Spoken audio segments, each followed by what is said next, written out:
AP Chemistry, we're moving on to Lesson 7 of the Acid Bases unit. This has to do with an important topic, and that is buffers. So what is a buffer? A buffer is a conjugate acid-base pair designed to resist changes in pH if small amounts of a strong acid or strong base are introduced to the solution. So a very important example of a buffer is blood. Human blood contains a buffer, carbonic acid, and its conjugate base, bicarbonate, the bicarbonate ion. And it does that in order to maintain a blood pH of between 7.35 and 7.45. A blood pH value higher than 7.8 or lower than 6.8 can lead to death. So the carbonic acid neutralizes any invader base. I call them invaders because they're coming in and you don't want them there. So any invader base that comes into your blood will be neutralized by the carbonic acid. That will prevent the pH from going up. And any invader acid coming in will be neutralized by the conjugate base, the bicarbonate ion, and that will prevent your pH from going down into the acid range. So it protects from both directions, both the acid and base directions. So buffers can be created from a weak acid that will neutralize the hydroxide ion, that's the base, and a weak base that will neutralize the hydronium ions, those are the acids. Neutralize means, we'll define it in just a short while, but it means that you create something that's neither an acid nor a base. The most common neutral substance is water, but it can be other things as well. Neutralized hydronium and hydroxide become neutral H2O molecules. Buffers must be created from a conjugate weak acid, weak base pair. It has to be a conjugate acid and base because conjugate acid and bases are like brothers and sisters. They have an equilibrium that they reach where there's a certain amount of the acid, a certain amount of the base, and so they don't want to react with each other. A random acid-base pair will react with each other in unpredictable ways and cannot act as a buffer. So all you need to really remember out of that, you don't have to explain why, just remember that a buffer must be a conjugate weak acid, weak base pair. That means an acid and base that differ by exactly one proton. Conjugates of acetic acid and the acetate ion can act as a buffer because they're conjugates. The weak acid, acetic acid, CH3COOH, and the fluoride ion, which is a weak base, cannot act as buffers because they're not conjugates. They will react with each other. Acetic acid and the acetate ion are a conjugate acid-base pair. The acetic acid, CH3COOH, buffer defenders will guard against strong base invaders. So we're going to use a metaphor of armies here. So here are hydroxide ions. Maybe they came from sodium hydroxide or potassium hydroxide or some other strong base. They want to invade that solution. Let's just say it's just pure water, and they want to raise the pH of the solution. So if they jump in, the pH is going to go up into the base range. So these are weak acid molecules. They're acetic acid, and they're defenders of the solution. So they want to protect the solution from pH change. So we talked about if you put that weak acid, acetic acid, in that water, some of it will dissociate to the water molecules, a very small amount. But what it will always dissociate to is a hydroxide ion. A weak acid, such as acetic acid, will totally dissociate and neutralize a hydroxide ion. It will send a proton, it will donate a proton to the hydroxide. The hydroxide will accept it, and it will then have two hydrogens and an oxygen, which creates a water molecule. So that's how acetic acid will neutralize the OH minuses. So it's a one-to-one relationship. It's one acetic acid molecule for one hydroxide ion. So we'll see that they're going to have a battle here. So when a defender fights an invader, both will neutralize and no longer exist. As long as there are more defenders than invaders, the solution will be protected and the pH will not change.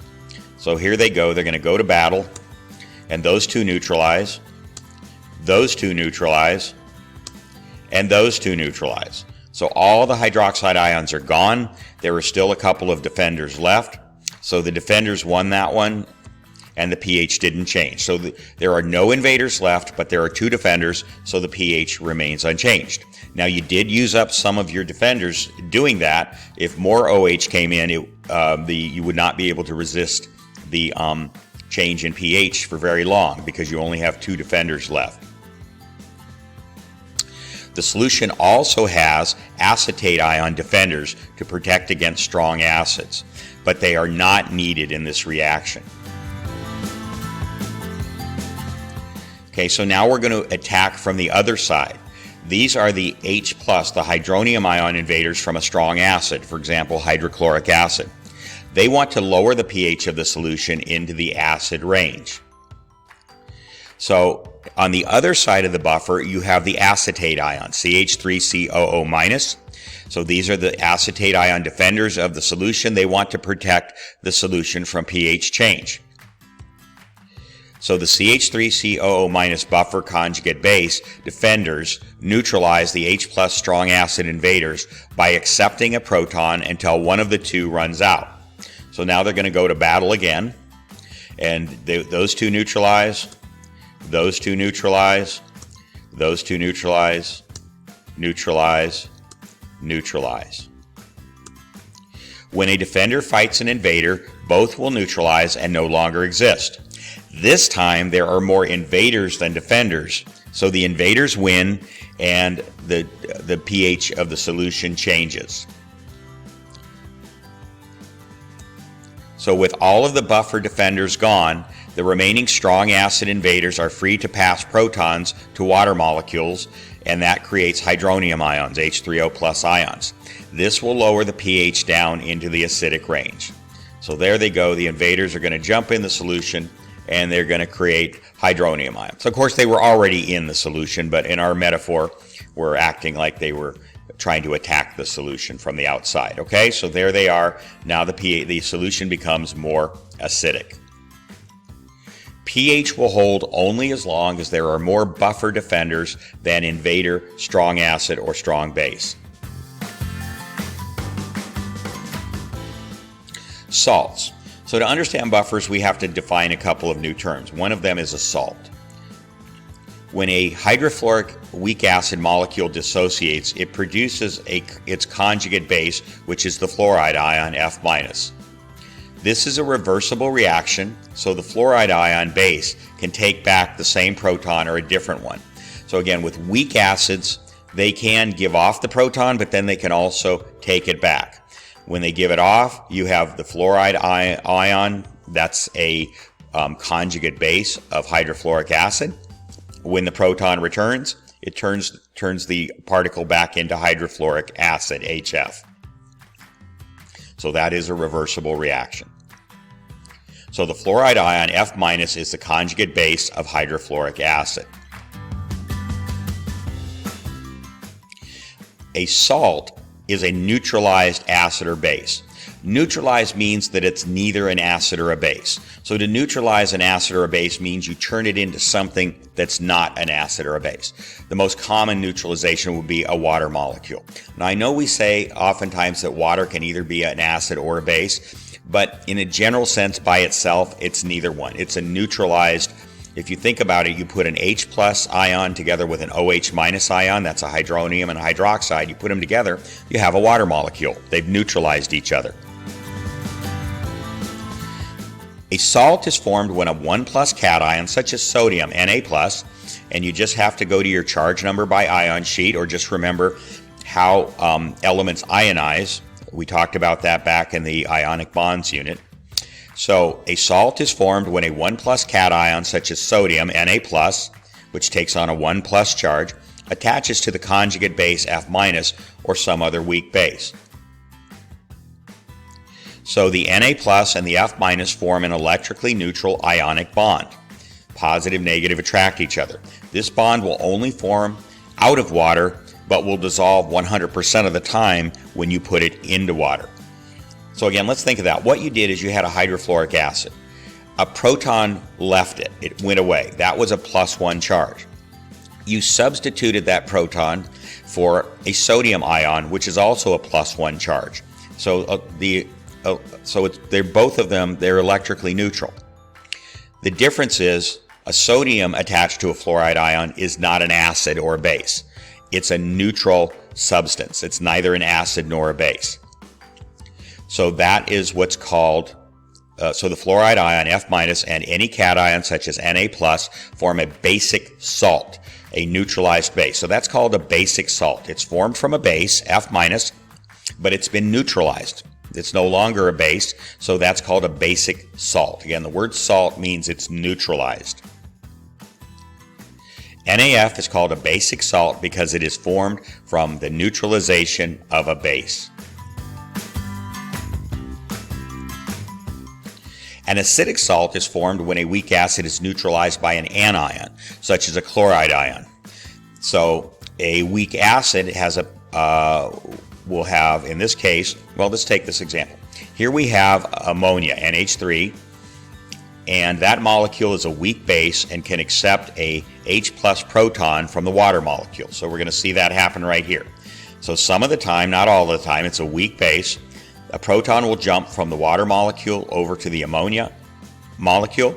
It'll create a conjugate acid, NH4+. It's a conjugate acid of ammonia. So it's positively charged because it accepted a proton. The water molecule lost that proton, so it's now a hydroxide ion, and that's the definition of a base.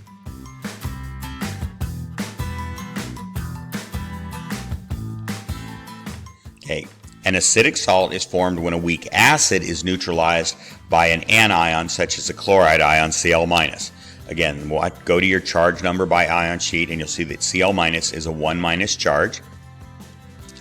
So the ammonium ion, NH4+, has a 1+ charge.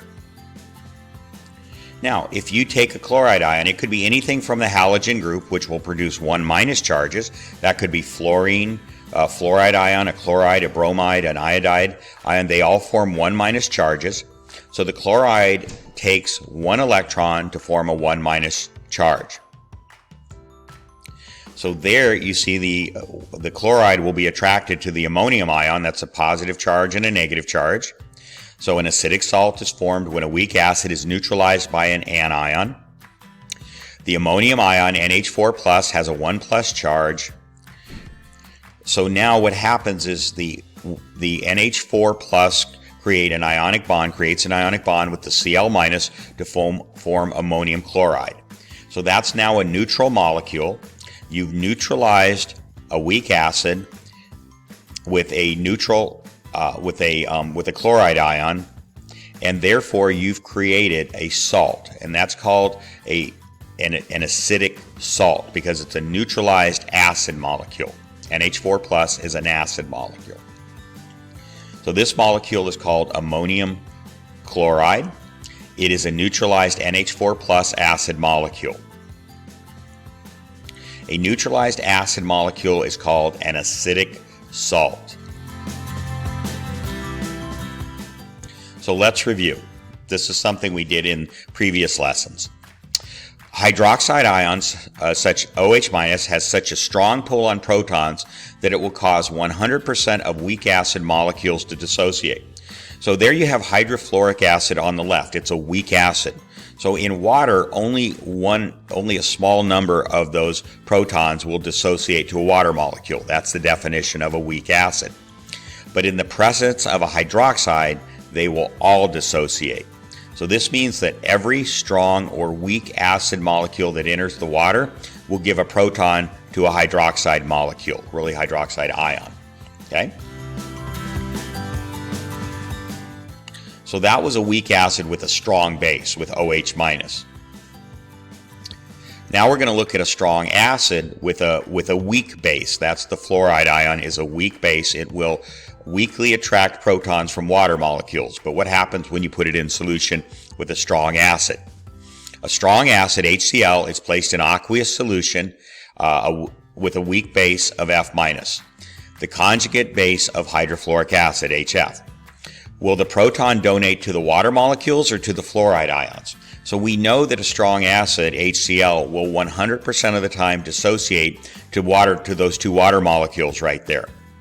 The question is, which would it prefer, the water molecules or the fluoride ions over on the right?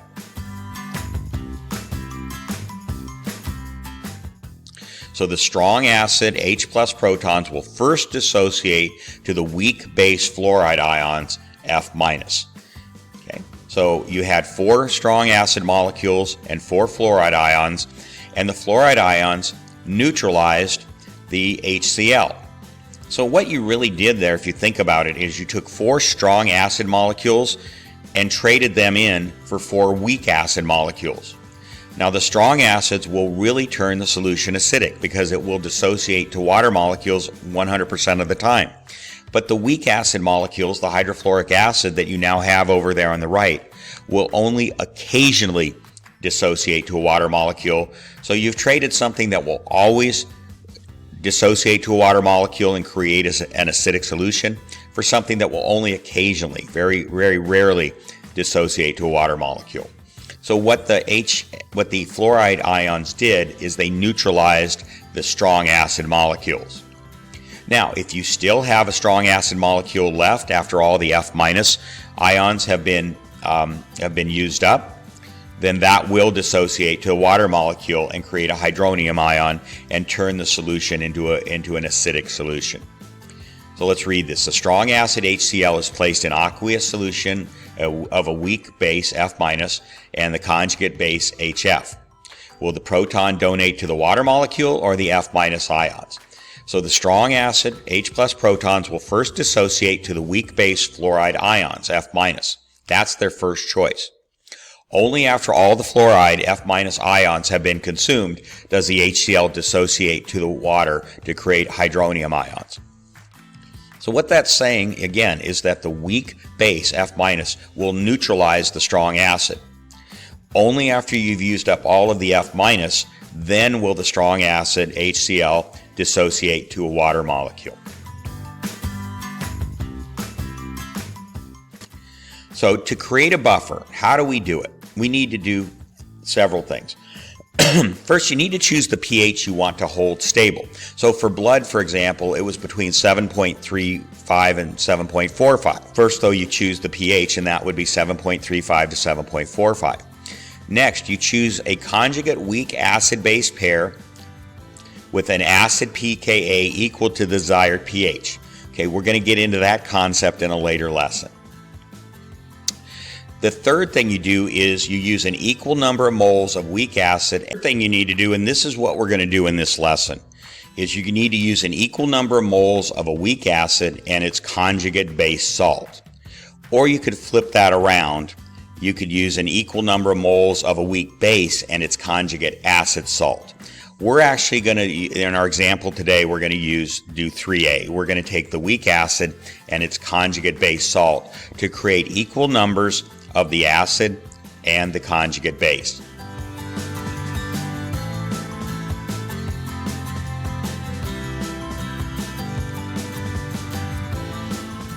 So we will use a weak acid, hydrofluoric acid, and its conjugate base, the fluoride ion. So that's going to create our buffer. The hydrofluoric acid is going to guard against base invaders coming into the solution, and the fluoride, the F minus, is going to accept protons from acids, so it's going to protect against acid invaders coming into our solution and changing the pH. So first we need to produce an equal number of moles of hydrofluoric acid and fluoride ions, so we can guard against equal numbers of strong acid and strong base. So you want an equal number of molecules or moles of the hydrofluoric acid and the fluoride ion. So if you look down below, you see 5 hydrofluoric acid molecules. So we will use simple numbers and say that 1 out of 5 hydrofluoric acid molecules will dissociate to produce F minus ions. That's in pure water.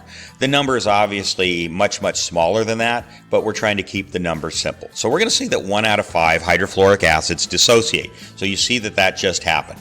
You now have 4 hydrofluoric acid molecules and 1 fluoride ion there. The proton we don't care about at this point. It went off somewhere to another molecule. So this would represent the equilibrium concentration in this example, not in the real world, but in this example of hydrofluoric acid and the fluoride ion. You have 4 hydrofluoric acid molecules for every 1 fluoride ion.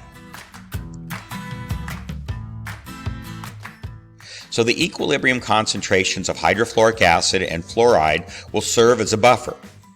4 times as many strong base molecules can be neutralized as strong acid. So if you look at that down there, you have 4 hydrofluoric acid molecules. They're going to guard against bases. They're going to neutralize hydroxide ions. So the HF weak acid will guard against 4 molecules of invader strong base, say sodium hydroxide, for example. Over on the right side, you only have 1 fluoride ion. It's going to guard against an acid. It's going to accept the proton from a strong acid and neutralize it. So the F- ion will guard against 1 molecule of invader strong acid, such as HCl. But the thing is, for a buffer, we would like these numbers to be equal. We would like to guard just as much against a strong acid as a strong base. So we somehow need to add more of the fluoride ions, the F-, so that they equal the number of hydrofluoric acids. So how can we do that? How can we create more fluoride ions? So the problem is, if we add more hydrofluoric acid, we will produce more fluoride ions. However, the ratio of hydrofluoric acid to fluoride will continue to be 4 hydrofluoric acid to 1 fluoride. So if I do that, now if I add 5 more and 5 more and 5 more, I continue to have a 4-to-1 ratio. So yes, I'm adding fluoride ions, but I'm also adding more hydrofluoric acid molecules, and I don't want to do that. I want the numbers to be equal. So I didn't do anything to make those numbers equal simply by adding more of the weak acid hydrofluoric acid. So how do we add fluoride ions without adding more hydrofluoric acid molecules? So that's the problem we have to solve here.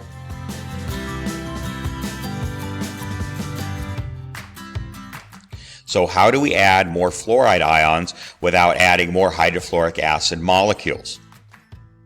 The answer is we use the conjugate base salt of hydrofluoric acid, the one that we looked at earlier, and that's sodium fluoride, NaF. So we will add 5 sodium fluoride base salt molecules to the solution. So there we go. There's 1, 2, 3, 4, 5. Now, what do we know will happen when you put NaF in water? What happens immediately?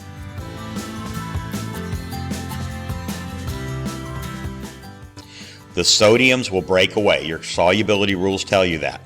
Okay, according to solubility rules, the Na+ ions completely dissociate from the fluoride ions.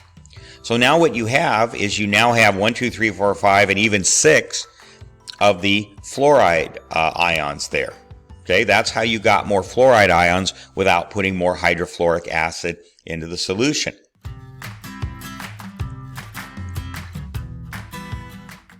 So now we see that NaF and HF both produce a common ion. That's the fluoride ion. So we did common ion problems a couple lessons back, and this is why we did them.